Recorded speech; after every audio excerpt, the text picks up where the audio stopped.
우리 다 함께 찬양하면서 함께 돌리겠습니다.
생명을 주시기까지 우리를 사랑하신 주님의 그 사랑을 기억하며 오늘도 이 시간 우리가 우리의 무릎을 꿇고 하나님 앞에 예배합니다. 아버지 하나님, 오늘 우리가 하나님을 예배할 때 하나님 홀로 영광 받으시고 하나님의 그 영광이 온 땅에 퍼질 수 있도록 역사해 주십시오. 아버지 하나님, 우리가 신령과 진정으로 하나님을 사랑한다고 고백할 때 아버지 하나님, 그 고백을 받아주시고 우리에게 이 시간 은혜로 부어지는 그런 시간이 될 수 있도록 하나님 인도해 주십시오. 성령의 충만함을 부어주시고 하나님, 이 시간 하나님의 임재를 우리가 기대합니다. 우리의 예배를 받아주십시오. 예수님의 이름으로 기도합니다. 아멘.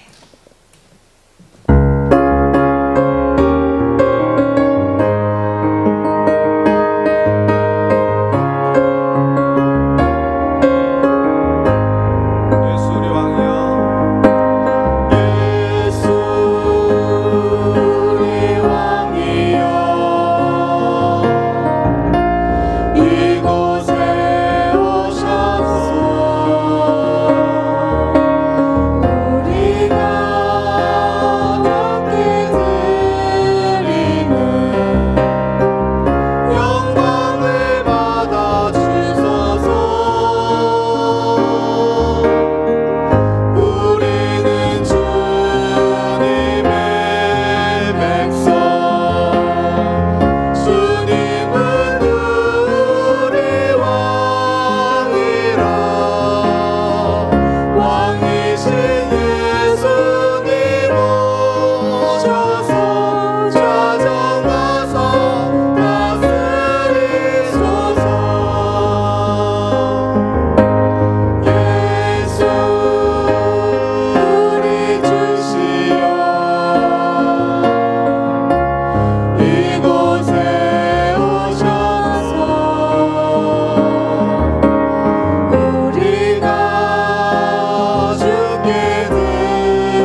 주여 하나님 아버지,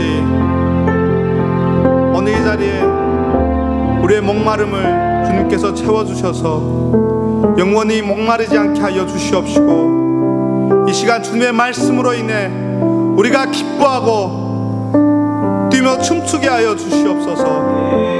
오늘 이 자리에 주님 임재하여 주셔서 우리 마음에 평안을 허락하여 주시고 믿음에 믿음을 더하여 주시옵소서. 살아계신 예수님 이름으로 기도드렸습니다.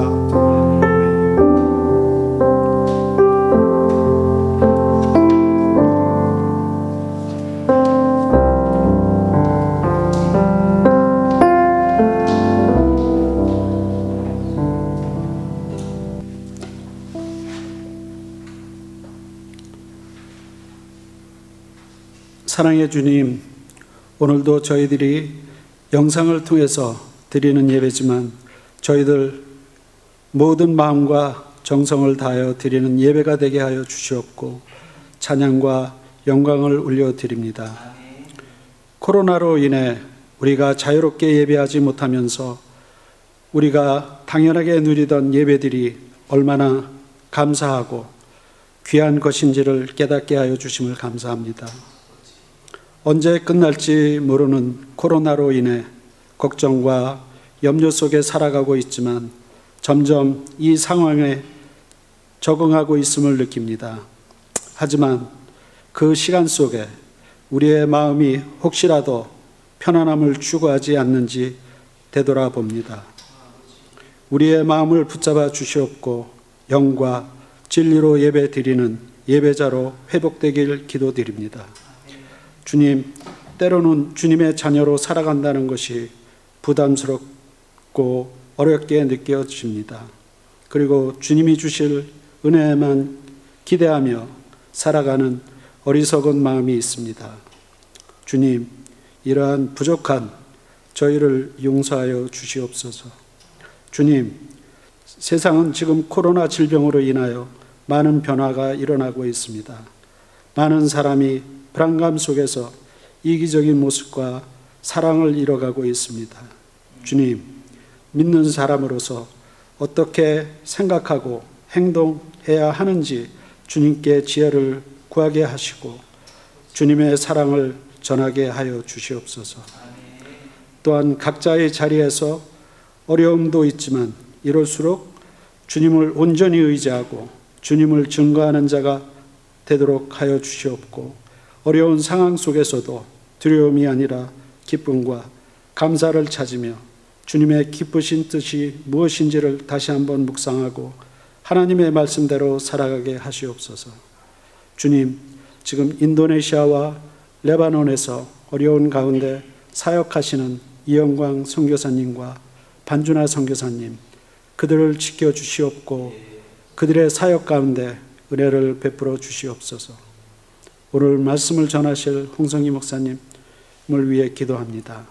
영육간에 강건함으로 채워주시고 하나님의 말씀을 전할 때 성령 충만함을 부어주셔서 받는 말씀을 통하여 저희의 삶에 적용하여 변화되게 하시고 하나님을 향한 바른 지식을 쌓아가는 은혜로운 시간이 되길 소망합니다. 주님, 코로나로 인해 경제적 위기와 건강의 문제로 많은 성도들이 힘들어하고 있습니다. 그들의 기도에 응답해 주시옵고 모든 성도들이 이 땅에서 온전한 믿음의 삶을 살아가게 하옵소서. 우리의 소망이 되시는 우리 주 예수 그리스도의 이름으로 기도합니다. 아멘.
그리스도의 그 놀라운 사랑에 감격하며 하나님, 오늘도 주님 앞에 감사함으로 예배드립니다. 아버지 하나님, 이 시간 주님 앞에 나올 때 귀한 헌금 주님 앞에 드립니다. 아버지 하나님, 비록 적은 액수지만 아버지 하나님, 우리의 마음을 담고 우리의 모든 것을 담아 하나님을 사랑한다고 표현하며 드리는 이 헌금을 주님께서 받아주십시오. 아버지 하나님, 11조를 드립니다. 감사 헌금을 드립니다. 또 우리 학교 건물을 위해서 또 건축 헌금도 드립니다. 아버지 하나님, 이 헌금들 위해 주님께서 축복해 주셔서 아버지 하나님, 정말 오병이어의 역사가 일어나는 그런 하나님 역사를 주십시오. 아버지 하나님, 특별히 오늘은 어버이 주일입니다. 하나님, 우리에게 많은 부모님들을 허락해 주신 것 감사합니다.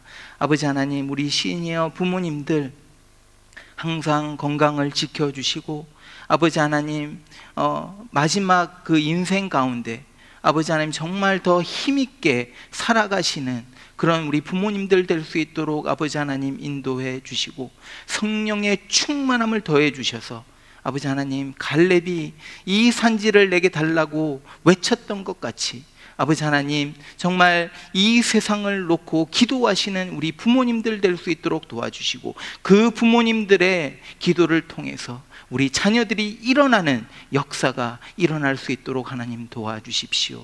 아버지 하나님, 하나님 앞에 모든 영광을 올려드립니다. 우리의 헌금을 받아주십시오. 예수님의 이름으로 기도합니다. 아멘. 네, 광고의 말씀을 잠시 드리겠습니다.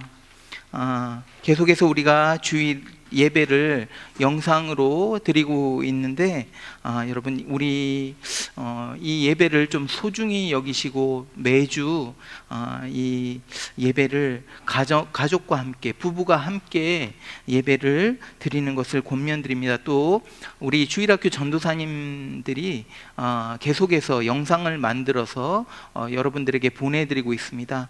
자녀들, 우리 어린이들도 이 영상 예배를 계속해서 드릴 수 있도록 우리 부모님들께서 격려해 주시기 바랍니다. 오늘은 어버이 주일입니다. 우리 특별히 우리 주신 부모님들 위해서 우리가 계속 기도하며 강건하게 그렇게 성령 충만하게 살아가실 수 있도록 여러분들 함께 기도해 주시기 바랍니다. 오늘 오후에 계속해서 학생부와 청년부 모임을 가집니다.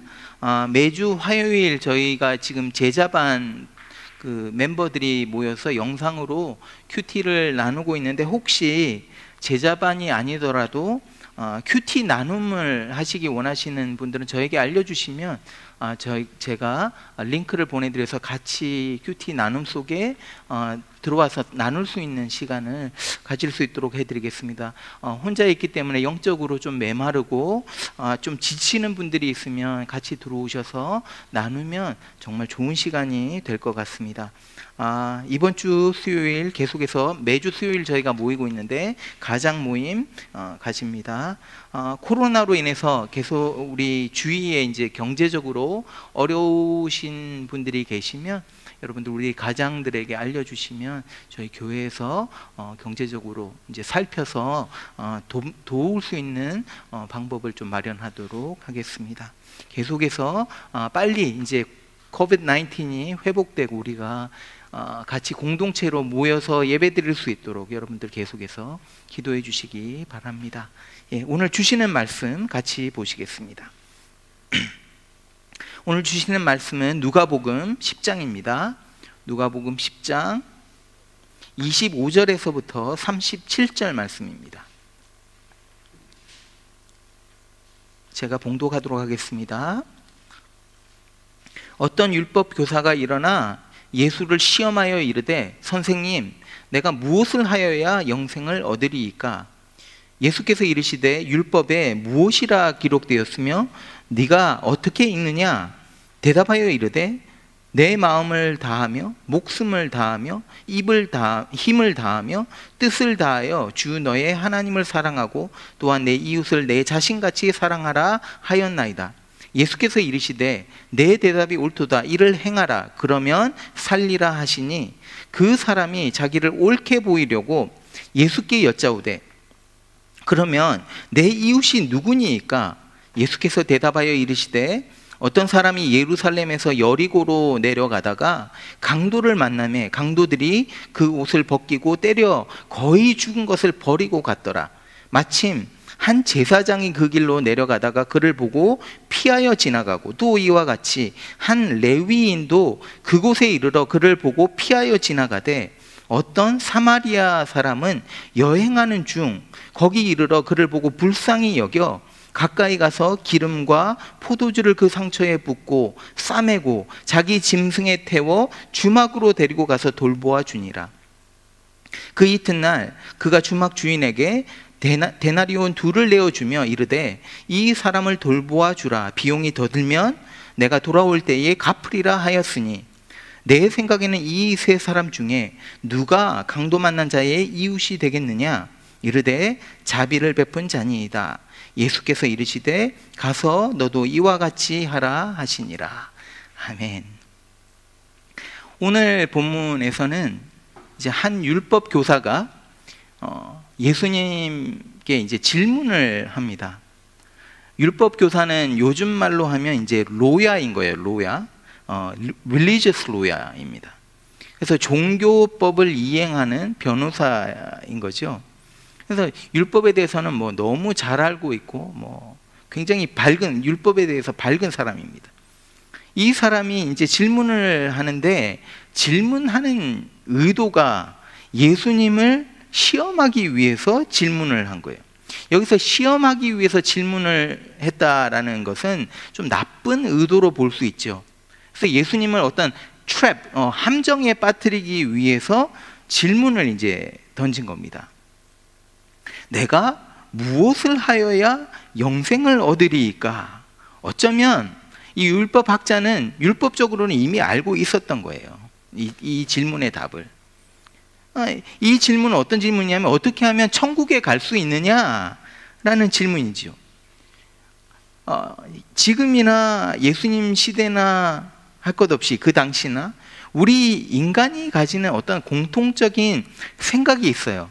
그게 뭐냐면 내가 좀 착하게 살아가면, 내가 좀 선한 일을 많이 하고 불쌍한 사람들 도와주고 뭐 선한 도네이션도 많이 하고 이렇게 되면 내가 천국에 갈 수 있는 자격이 생긴다라는 생각을 합니다. 이게 common understanding입니다. 그래서 율법학자도 그런 생각을 했던 것 같아요. 율법을 잘 행하고 또 잘 지키면 구원을 얻을 수 있을 것이다 라는 이제 생각을 베이스로 갖고 있었던 거죠. 그런데 이제 예수님은 가끔 가다가 이상한 말씀을 하시는 거예요. 그러니까 율법학자가 이제 예수님을 쭉 따라다니면서 보니까 예수님 이상한 말을 가끔 해요. 이런 말입니다. 하나님의 나라가 이미 임했다. 바로 이 순간에 구원이 있다.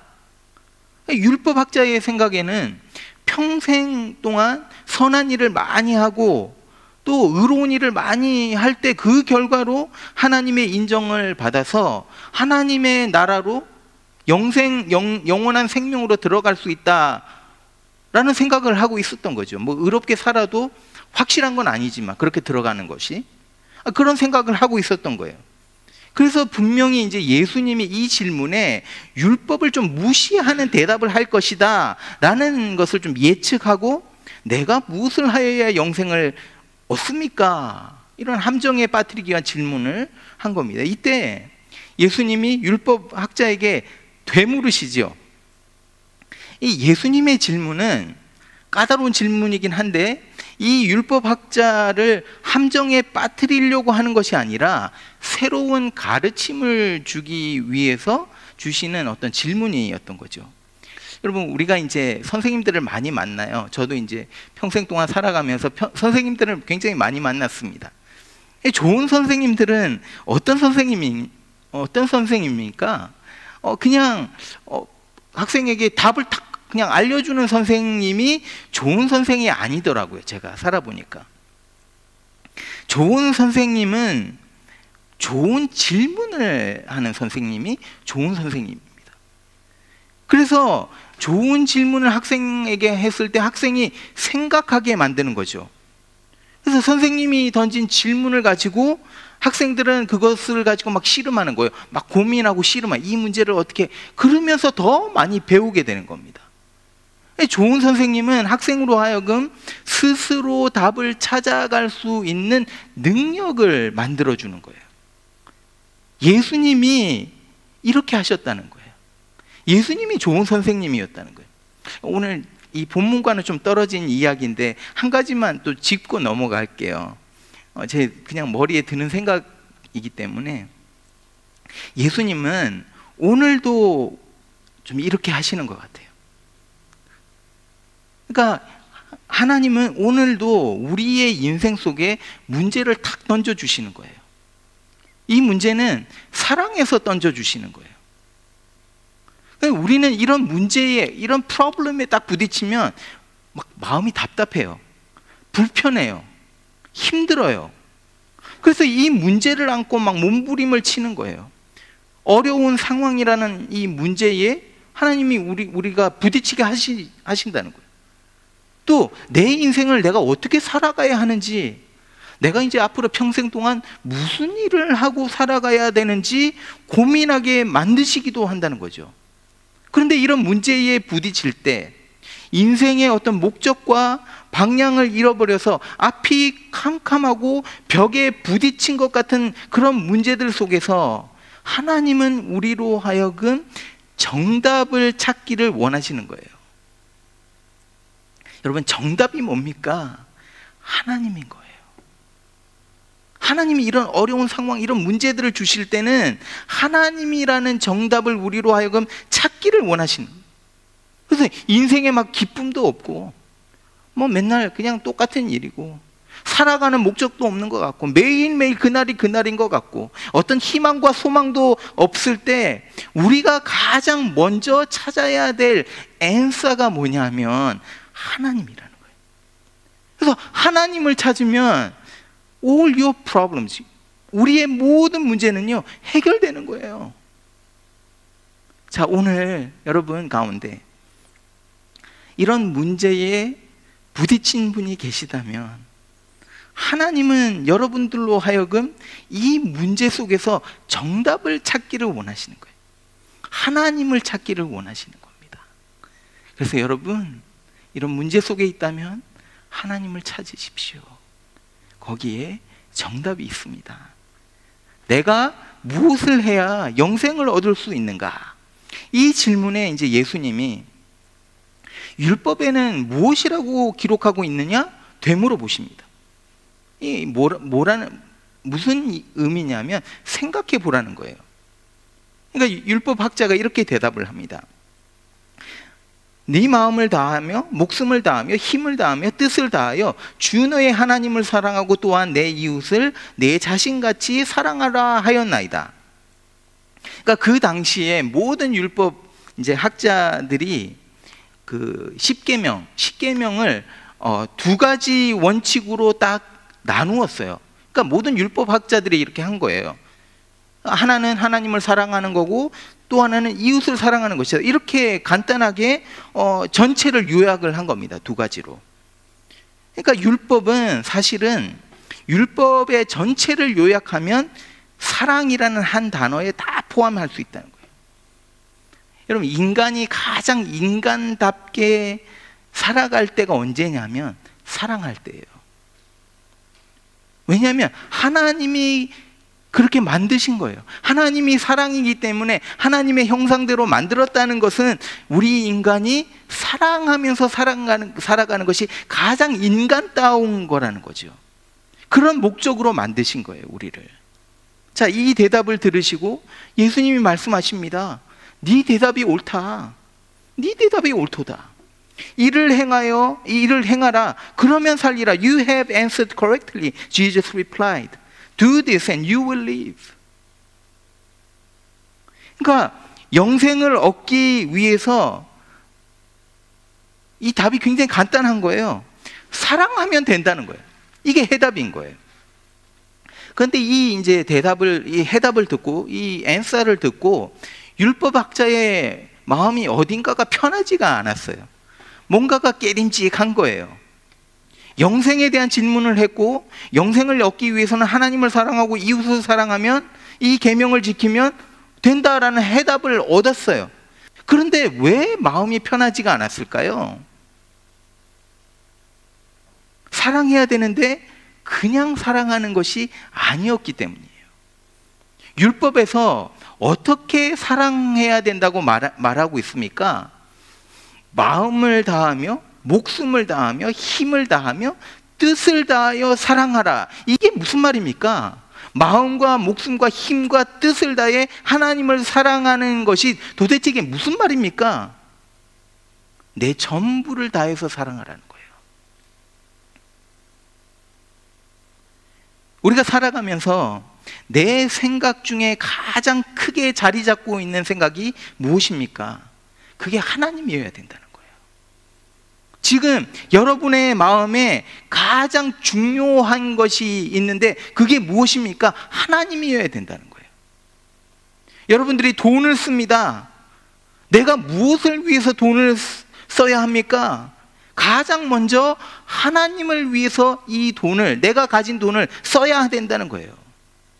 내가 가장 좋아하고 가장 먼저 원하는 것이 하나님이어야 된다는 거예요. 내 머리에 그냥 하루 종일 하나님으로 가득 차 있어야 된다는 거예요. 마치 연인이 막 그냥 불이 붙어서 사랑할 때 어떻게 됩니까? 그 사람 생각뿐이지요. 이렇게 사랑해야 된다는 거예요. 그러니까 하나님은 지금 완벽한 사랑, 온전한 사랑을 요구하고 계신 거예요. 하나님이 넘버원이고 그 어떤 것도 이 자리를 차지해서는 안 된다는 거죠. 내가 기뻐하고 즐거워하고 행복해하는 이유도 가장 먼저 하나님이어야 된다는 거예요. 여러분, 이렇게 하나님을 사랑하십니까? 이 질문에 자신 있게 예라고 대답할 수 있는 사람이 몇 사람이나 될까요? 또 이웃을 사랑하라고 율법에서 말씀하고 있습니다. 근데 어떻게 사랑하라고 말씀합니까? 내 자신을 사랑하듯이 그렇게 이웃을 사랑하라라고 말씀합니다. 다행인 것은 내 이웃을 너 자신보다 더 사랑해라 라고 말씀하지 않는 거예요. 참 다행입니다. 그런데 가만히 생각해 보면 여러분, 우리는 우리 자신을 남보다 더 사랑해, 최고로 사랑하는 것이 우리 자신입니다. 그러니까 내가 최고로 사랑하는 것이 나 자신이기 때문에 그렇게 내 이웃을 사랑하라는 거예요. 최고로 사랑하라는 거예요. 자, 이게 구체적으로 어떤 것일까요? 자, 나에게 이웃이 있어요. 친한 사람입니다. 자, 이 친한 이웃을 내가 진짜 사랑하는지 아닌지 알 수 있는 방법이 있어요. 우리가 교회 안에서도 서로 성도끼리 사랑해야 된다고 말을 합니다. 내가 이 성도를 정말 사랑하고 있는지 아닌지 알 수 있는 방법이 딱 있어요. 자, 내가 내 옆에 있는 그 성도, 내가 사랑하는 그 성도에게 정말 좋은 일이 생겼어요. 그것으로 인해서 내가 그 사람과 같이 기뻐하면 이거는 정말 그 사람을 사랑하는 거예요. 여러분, 슬픔을 당하고 어려움을 당한 사람을 찾아가서 위로하고 또 이 사랑의 마음을 전해주는 것은 그나마 쉬운 일이에요. 그런데 정말 나에게 가까운 친구가 있는데 그 친구가 일이 정말 잘 풀렸어요. 성공했습니다. 그 친구를 찾아가서 내가 진심으로 기뻐해 줄 수 있는 마음은 진짜 사랑인 거죠. 이거 진짜 사랑입니다. 우리 자녀가 이제 있는데 좋은 학교에 들어가면 부모에게 기쁨이죠. 왜 그렇습니까? 사랑하기 때문에 그래요. 그런데 옆집에 정말 친하게 지내는 집인데 그 자녀가 똑같은 이제 나이의 자녀가 있는 거예요. 근데 그 자녀는 진짜 좋은 학교에 들어가고 내 자녀는 들어가지 못했어요. 그러면 어떨까요? 우리 마음이, 우리가 진짜 친하고 사랑하는 관계라도 기뻐해 주기가 되게 힘든 거예요. 그런데 예수님의 요구는 뭐냐면 이런 상황일지라도 기뻐하는, 이 기뻐할 수 있는 마음, 그만큼 사랑해야 된다는 것을 요구하고 있는 거예요. 여러분, 우리 중에 누가 이렇게 사랑할 수 있습니까? 사실 이게 불가능한 거죠. 아무도 이런 완벽한 사랑을 해서 영생을 얻을 사람이 없는 거죠. 예수님은요, 지금 우리의 이 무능력, 불가능한 것을 보여주시기를 원하시는 거예요. 여러분, 영생을 얻기 위해서, 이터널 라이프를 우리가 가지기 위해서 스텝이 있는데 첫 단계가 뭔지 아세요? 첫 단계는요, 우리의 무능력함을 아는 거예요. Knowing that we are inadequate. 우리가 완전하게 사랑할 수 없다는 것을 먼저 알아야 되는 거죠. 자, 길을 잃은 사람이, 자, 길을 어디로 가야 되는데 길을 잃었어요. 그럼 이 사람이 가장 먼저 해야 되는 것이 뭡니까? 자기가 어디에 있는지를 먼저 알아야 되는 거예요. 자기 위치를 먼저 알아야 됩니다. 병든 사람이 나음을 얻기 위해서는 어떻게 해야 합니까? 자기가 병에 걸린 것을 인정해야 되는 거예요. 그래서 알코올 중독자 모임에 가면 어떤 얘기부터 하는 줄 아세요? I am an alcoholic. 이 이야기부터 시작합니다. 내가 알코올 중독자다라는 말부터 시작하고 그 다음에 이야기를 나눕니다. 마찬가지로 우리가 영생을 얻기 위해서 우리가 하나님이 요구하시는 그 사랑을 할 수 없음을, 우리의 무능력함을 알아야 되고 인정해야 된다는 거예요.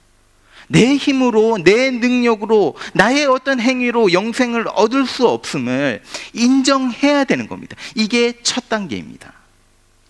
그리고 두 번째 단계는 온전한 완벽한 사랑을 경험해야 되는 거예요. 여러분, 사랑을 받아본 사람이 사랑을 줄 수 있어요. 그러니까 온전한 사랑이 뭔지를 피부로 경험한 사람이 그 사랑을 배워서 다른 사람들을 사랑할 수 있는 거예요. 예수님이 율법학자에게 너 지금 온전한 사랑이 뭔지도 모르고 그렇게 사랑할 수 있는 능력도 없다 라고 그냥 대놓고 말씀하시는 거예요. 그러니까 율법학자가 어땠겠습니까? 자존심이 상했겠죠. 자기는 의인이라고 늘 생각했었는데 예수님의 말을 들어보니까 그래, 그렇게 절대로 완벽한 사랑을 우리가 할 수는 없어, 이게 사실이야 라는 걸 깨닫게 된 거예요. 자, 우리가 이제 코너에 딱 뭐 말로 이렇게 서로 왔다 옥신각신하다가 코너에 몰리고 곤란해지면 어떻게 합니까? 대부분의 경우 어떤 대답을 하는 것이 아니라 다른 질문을 던지죠. 주제를 바꾸려고 합니다. 율법학자가 이렇게 한 거예요. 좀 곤란하니까 그러면 예수님, 내 이웃이 누구입니까? 질문을 확 바꿔버린 거예요. 그런데 이 질문에는 의도가 있었습니다. 누가복음 10장 29절에 이렇게 말합니다. 그 사람이 자기를 옳게 보이려고 예수께 여짜오되 그러면 내 이웃이 누구니까? But he wanted to justify himself. 자, 자신이 하나님의 어떤 기준, 하나님의 요구에 미치지 못하는 것을 알았어요. 근데 이제 자존심이 있으니까 율법학자인데 자기를 옳게 보이려고 내 이웃이 누구입니까? 라고 물은 거죠. 여기서 옳게 보이려고 영어로는 to justify himself. 여기서 justify라는 단어는요, 이 말의 뜻은 정당성이 없거나 정당성에 의문이 있는 것을 정당한 것으로 만든다라는 뜻이 있습니다. 그러니까 자신의 의로움을 정당화시키기를 원했다는 거죠. 예를 들면 이런 겁니다. 이제 쇼핑을 하러 간 거예요. 그런데 카드 리밋이 초과가 된 거예요. 넘어간 거예요. 그러니까 물건을 살 수가 없습니다. 한도가 초과되었기 때문에 I lost my right to purchase. 그래서 이 문제를 해결할 수 있는 방법은 내가 하든지 또 누군가가 이 카드 빚을 갚아주는 거죠. 이렇게 될 때, 갚아주게 될 때 내가 물건을 살 수 있는 정당성을 다시 가지게 됩니다. 예수님이 이 율법학자에게 말하는 것은 네가 온전한 사랑을 할 수 없기 때문에 스스로 정당화시킬 수 없다라고 말씀해요. 다른 방법이 필요하다 말씀하시는 거예요. 1971년도 미국에 네이튼 콜이라는 이제 농부가 살고 있었습니다. 이제 기독교 가정에서 태어났고 굉장히 믿음이 좋은, 또 믿음으로 자랐어요. 기독교 문화에서 자랐습니다. 근데 이제 자라면서 항상 이 네이튼 머리 안에 생각에는 어떤 생각이 있었냐면, 선한 일을 많이 하고 또 정말 구제도 많이 하고 의롭게 살면 구원받는다라는 생각을 가지고 있었던 거예요. 그런데 이제 조지 윗필드, 이 앵글리칸 목사님이죠. 나중에 감리교. 이 앵글리칸 목사님이 이제 와서 설교를 하신다는 이제 소식을 듣고, 이 목사님 이제 젊은 목사인데 굉장히 파워풀하고, 그래서 그 메시지를 듣기 위해서 다른 농사를 짓고 있다가 달려간 거예요. 그래서 윗필드 목사님의 설교를 듣고 거기에서 컨버전의 역사가 일어납니다. 회개의 역사가 일어난 거예요. 그러면서 이분이, 네이튼 콜이라는 분이 이 간증을 남겨요. 이 기록이 있습니다. 이렇게 말합니다. My hearing him preach gave me a heart wound. Heart wound. By God's blessing, my old foundation was broken up, and I saw that my righteousness would not save me. 그분의 설교는 상한 심령을 나에게 주었다. 하나님의 축복으로 나의 오래된 기초가 무너졌고 나는 나의 의로움이 나를 구원하지 못할 것을 보았다. 여러분, 오래된 기초가 무너졌다 하는데 이게 뭘까요? 아마도 자기 스스로 괜찮은 사람이다, 의로운 사람이다 라고 생각했을 겁니다. 근래의 조사에 의하면 많은 사람들의 95%의 사람이 자기가 다른 사람들보다 더 선하다라고 생각한대요. 95% of people. 그러니까 다른 사람들과 비교했을 때 자기가 더 착하고 더 선하다고 생각하는 거죠. 네이튼도 그렇게 살았을 겁니다. 정말 선한 일을 많이 했을 거예요. 그러면서 충분히 eternal life, 이 영생을 얻을 자격이 된다라고 생각했던 거죠. 그런데 한순간에 이 파운데이션, 이 생각이 무너져 버린 거예요. 내 의가 절대로 나를 구원할 수 없구나라는 것을 깨닫게 됩니다. 저는요, 그리스도인이라면 반드시 이런 경험을 한 사람들이라고 생각합니다. 오늘 이 율법학자가 네이튼 콜과 같은 고백을 했어야 되는 거죠. 나는 죄인입니다. 나의 의로 내가 절대로 영생을 얻을 수 없음을 깨닫습니다. 그럼 우리가 이런 고백을 할 때 주님은 자비를 베푸시는 거예요. 우리 주님은 우리가 완벽한 사랑을 할 수 없는 것을 아시고 우리 대신에 이 땅에 오셔서 완벽하게 하나님을 사랑했고 완벽하게 우리 이웃을 사랑하신 거예요. 영적인 뱅크럽시 상태에 있는 우리의 빚을 다 청산해 주신 거예요. 예수님이 우리를 위해서, 우리를 대신해서 빚을 다 갚으셨기 때문에 우리가 이제 justify 된 것이고 은혜로 하나님께 나아갈 수 있게 된 거예요. 정당성을 얻은 겁니다. 우리의 노력이 아닌, 우리의 힘이 아닌 예수님이 보여주신 완벽한 사랑 때문에 우리는 이제 정당하게 하나님의 자녀가 된 거예요. 여러분, 이런 사랑과 이런 은혜를 경험하게 되면 어떻게 될까요? 우리가 진짜 사랑을 할 수 있게 되는, 예수님의 이 사랑을, 완벽한 사랑을 경험한 사람만이 진짜 사랑을 할 수 있는 거예요. 예수님이 율법학자에게 이거를 보여주고 싶었고 네이튼 콜에게도 이것을 알려주신 것이고 지금 이 시간 저와 여러분에게 이 진리를 말씀해 주고 계신 거예요. 나는 죄인인데 I'm a sinner. 나는 죄인인데 은혜로 구원받은 것을 깨닫게 될 때 우리의 마음이 our heart gets melted.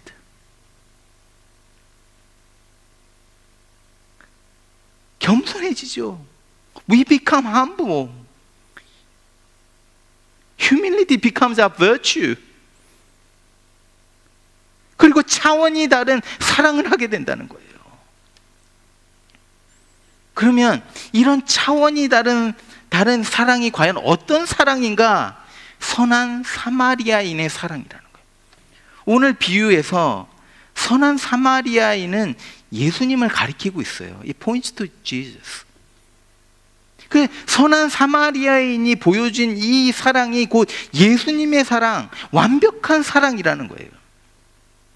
이 선한 사마리아인이 보여준 이 사랑을 세 가지로 볼 수 있습니다. 첫 번째는 생명을 주는 사랑. 생명을 주는 사랑. 유대인이 강도를 만나서 쓰러져 있어요. 쓰러져 있는 곳을 제사장과 레위인이 지나가면서 무슨 이유인지 그 유대인을 그냥 놓고 지나가 버립니다. 왜 그냥 지나갔는지 많은 이제 해석들이 있는데 제 생각에는 그 지역이 위험했기 때문인 것 같아요. 시드니에서 여러분 가장 위험한 지역이 어딘지 모르겠는데 어쨌든 그런 지역을 밤늦게 새벽 2시, 3시에 지나간다고 생각해 보십시오. 차를 멈추지도 않고 그곳을 빨리 지나려고 할 것입니다. 자기 생명이 위험할 수도 있으니까. 반면에 이 사마리아인은 거기에 멈추어 서서 강도 만난 사람을 도와줍니다. 이거는 생명을 건 거예요. 생명을 걸고 도와준 거예요. 두 번째는 손해를 보는 사랑입니다. 강도 만난 사람에게 기름과 포도주를 이렇게 발라줘요. 기름과 포도주를 발라주었다는 것은 약을, 메디슨을 발라줬다는 거예요. 그리고 나서 그 사람을 짐승에 태웁니다. 자기가 타고 편하게 갈 수 있는데 자기는 걷고 그 사람을 태워서 그 먼 거리를 간 거예요. 데리고 가서 호텔에다가 넣어줍니다. 그리고 2데나리온을 주인에게 줍니다. 이 2데나리온은 얼마냐 하면 요즘 호텔에 2달 정도 있는 그런 돈이에요. 그러니까 엄청나게 큰 돈이죠. 2달 숙소 비용입니다. 그만큼 큰 돈을 준 거예요. 그뿐만이 아닙니다. 자기가 이제 어디 좀 갔다가 다시 돌아올 텐데 그때까지 이 사람을 좀 돌보아 달라. 비용이 더 들면 내가 다시 더 갚아주겠다라는 약속을 주인에게 하고 떠납니다. 여러분 여기서 이 선한 사마리아인이 강도 만난 사람을 도와주는 것이 자기에게는 아무 유익이 없습니다. 오히려 물질적으로 손해입니다. 시간 빼앗겼습니다. 계획이 다 무너졌습니다. 무슨 계획이 있었던지 그 계획이 무너진 거예요. 그런데 이 사마리아인은 그런 손해를 보는 사랑을 베풀었다는 거예요. 세 번째는 원수를 사랑하는 사랑입니다. 여러분 유대인과 사마리아인의 관계는요 좋은 관계가 아닙니다. 서로 사랑하고 축복하는 그런 관계가 아닙니다. 원수의 관계입니다. 여러분 내가 좋아하는 사람을 사랑하는 거 쉬워요. 나하고 공부한 것도 좀 비슷하고 살아가는 방법도 비슷하고 좀 통하는 게 있고 이런 사람들을 사랑하는 거 누구나 할 수 있습니다. 근데 원수를 사랑하는 것은 세상의 가치로 봤을 때는 바보 같은 짓이죠. 그렇게 할 수도 없습니다. 그런데 선한 사마리아인은 원수 같은 이 유대인에게 사랑을 베풀고 있는 거예요. 여러분 강도 맞은 사람의 이 모습을 좀 생각해 보십시오. 어땠을 것 같아요? 피나고 상처투성이고 거진 죽어가고 있었다고 말을 합니다. 말씀에 오늘 거진 그냥 죽은 상태예요. 절대 우리가 끌릴 수 있는 그런 모습이 아닙니다. 거기다가 그렇게도 원수와 같은 미워하는 유대인입니다. 그런 사람에게 지금 사랑을 베풀고 있는 겁니다. 여러분, 이게 바로 예수님의 사랑이라는 거예요. 예수님이 우리를 향한 사랑. 그러니까 우리는요, 지금 쓰러져 있는 강도 맞은 사람과 비슷한 거예요. 그래서 예수님은요, 생명을 걸고 우리를 살리신 거예요. 자기 생명을 내어주시면서 우리를 사랑하신 거예요. 하늘의 영광을 다 버리고 이 땅에 오셔서 자기 자신을 희생함으로 손해보시면서 우리를 사랑하신 거예요. 원수 관계였어요. 우리는 하나님과 우리는 원수 에너미였습니다. 이 관계를 가진 우리를 사랑하신 거예요. 우리는 이 사랑을 경험한 겁니다. 이런 사랑을 우리가 진짜 경험했기 때문에 차원이 다른 사랑을 할 수 있는 거예요. 내가 좋아하는 스타일이 아니에요. 성격도 잘 맞지 않아요. 그 사람을 내가 그리 잘 아는 것도 아닙니다. 그런데도 사랑합니다. 생명을 걸고 내가 손해를 보면서 사랑할 이유가 전혀 없는 그 사람을 사랑하는 겁니다. 이게 그리스도인의 모습이라는 거예요. 그리스도인들은요, 이런 사랑을 하는 사람들인 거예요. 이렇게 사랑할 수 있는 이유가 무엇입니까? 주님의 사랑을 내가 경험했기 때문에, 그 크신 사랑을 경험했기 때문에 빚진 자의 심정으로 다른 사람을 사랑하는 거예요. 그래서 잘 모르는 사람들에게 다가갑니다. 피부 색깔도 다르고 문화도 다른 사람들을 찾아 나섭니다. 그리고 가서 사랑합니다. 병들고 가난하고 마음이 상한 자들에게 다가가서 사랑합니다. 때로는요, 그저 사랑한다는 이유로 무시를 당해요. 더 많이 사랑하는 사람이 약자라며요. 그냥 사랑한 것밖에 없는데, 위에서 기도해 준 것밖에 없는데 비방의 소리를 듣습니다. 내가 가진 거 막 주면서, 내가 손해를 보면서 도와주고 살펴주었는데 돌아오는 것은 원망밖에 없어요. 그런데도 불구하고 사랑하는 거예요. 끝까지 사랑합니다. 왜? 내가 주님을 무시했고, 내가 주님을 비방했고, 내가 주님 앞에 원망하고 불평했는데, 그런 나를 주님께서 끝까지 사랑하셨고, 나로 하여금 그 사랑을 경험하게 했고, 나는 그 사랑의 빚을 졌기 때문이죠. 여러분, 이것이 목회자의 마음이 되어야 되고, 이것이 사역자의 마음이 되어야 되고, 이것이 장로님의 마음이 되어야 되고, 이것이 권사님, 집사님들의 마음이 되어야 하고, 이것이 멀리 나가 있는 선교사님들의 마음이 될 때, 우리는 이 세상이 말하는 그런 차원의 사랑이 아니라 주님의 놀라운 사랑, 말로 표현할 수 없는 그 사랑을 실천하게 된다는 거예요. 여러분, 물론 우리 행위로 구원받는 건 아닙니다. 제가 지금까지 계속해서 설교한 것이 우리 행위로 구원받는 거 아니라고 말씀을 드렸어요. 그런데 진짜 주님의 사랑을 경험한 사람들은, 그 은혜를 입은 사람들은요, 그 사랑의 흔적이 남게 되어 있다는 거예요. 마치 두 나무가 있는 것 같아요. 한 나무는 막 잎이 풍성하고 열매가 있는 반면에 한 나무는 그냥 말라 있고 잎도 없고 열매도 없고 아무것도 없습니다. 우리는 이 두 나무를 바라보면서 어떤 것이 살아있고 어떤 것이 죽어 있는지 판단할 수 있는 거죠. 사랑하는 여러분, 저는 우리 나섬교회에 출석하시는 모든 분들이 이 놀라운, 이 깊고 크고 말로 표현할 수 없는 주님의 사랑을 경험하시기를 소망합니다. 그래서 주님의 사랑이 우리의 삶의 흔적으로 남기를 축원드립니다. 나섬교회가 이런 주님의 사랑을 드러내는, 그래서 서로 사랑하고 나누고 섬기는 그런 역사가 있는 교회가 되기를 축원드립니다. 우리 같이 찬양하기를 원합니다. 예수의 사랑이 나를 대속하셨네. 예수의 보혈이 나를 자유케 했네. 십자가의 사랑, 그 놀라운 사랑이 내게 생명을 주셨네. 그 앞에 우리가 경배하기 원합니다. 예배하기 원합니다. 크고 놀라운 사랑으로 우리를 새롭게 해주십시오. 우리가 이 찬양하며 나가겠습니다.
우리의 마음에 크신 감격이 있습니다.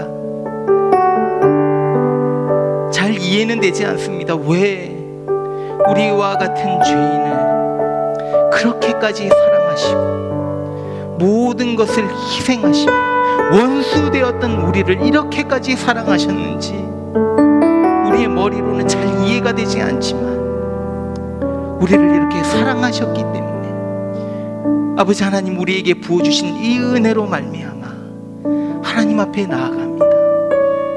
하나님을 경배합니다. 하나님을 예배합니다. 아버지 하나님, 날마다 정말 하나님의 사랑을 실천하는 저희들 될 수 있도록 인도해 주십시오. 우리를 통해서 그리스도의 사랑이 꽃필 수 있도록 도와주시고 그리스도의 사랑의 향기가 온 사방에 퍼져나갈 수 있도록 하나님 우리를 사용해 주십시오. 나눔과 섬김교회를 축복해 주시고 이 교회 안에 속해져 있는 모든 성도들이 정말 주님의 은혜에 감격하며 감사하며 날마다 주님의 그 사랑의 흔적을 가슴에 안고 그렇게 살아갈 수 있도록 아버지 하나님 인도해 주십시오. 일주일 동안 우리가 살아갈 때 삶의 터전에서 하나님과 동행하는 삶을 살아갈 수 있도록 하나님 우리와 동행해 주십시오. 예수님의 이름으로 기도합니다. 아멘. 이제는 우리 주 예수 그리스도의 은혜와 하나님 아버지의 크신 사랑과 성령의 충만하고 교통하심이 예수 그리스도의 사랑에 힘입어 그 사랑을 남에게 베풀며 살아가기 원하는 모든 성도님들 머리 위에 지금으로부터 영원히 함께 있을지어다. 아멘.